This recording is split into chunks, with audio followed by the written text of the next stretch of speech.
Anda kembali bersama kami di Kompas Malam. Saudara, Mahfud MD menjawab isu mundur dari Menko Polhukam.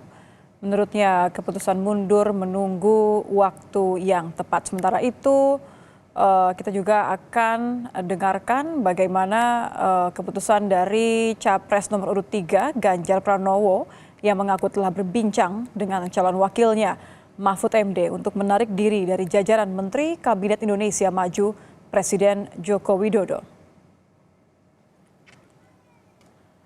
Mantan Gubernur Jawa Tengah melihat terdapat potensi konflik kepentingan jika seorang capres atau cawapres masih tetap menduduki jabatan publik setingkat menteri, gubernur atau menteri, saudara.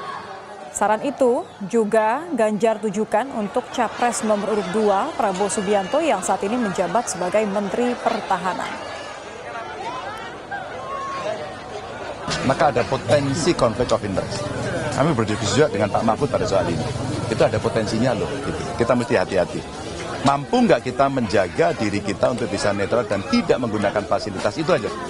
Nah, dengan beberapa kejadian orang menggunakan fasilitas, menggunakan alat transportasi, alasannya kunjungan kerja, tapi di sana kampanye, kan rakyat bisa melihat itu. Maka kita sedang mengambil risiko itu. Maka saya sarankan mundurlah. Berubahlah aturan, gitu. Termasuk Pak Mahfud. Jadi kita udah diskusi dengan Pak beliau pada soal-soal ini. Agar fair, lebih baik mundurlah. Kalau aturannya mau dibuat lebih bagus. Ya, menanggapi hal ini, Mahfud MD menyatakan bahwa keputusan mundur menunggu waktu yang tepat. Mahfud juga sempat berterima kasih kepada Presiden Joko Widodo. Apa yang disampaikan Pak Ganjar ke publik sore ini adalah kesepakatan saya dengan Pak Ganjar sejak awal. Bahwa saya pada saatnya yang tepat nanti pasti akan mengajukan pengunduran diri secara baik-baik.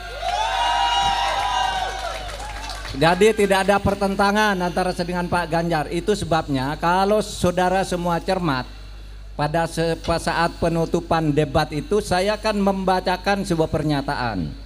Saya berterima kasih kepada Pak Jokowi yang telah mengangkat saya 4,5 tahun yang lalu sebagai Menko Polhukam. Dan saya percaya dia punya niat baik untuk rakyat ketika mengangkat saya sebagai Menko Polhukam. Dan saya membantunya.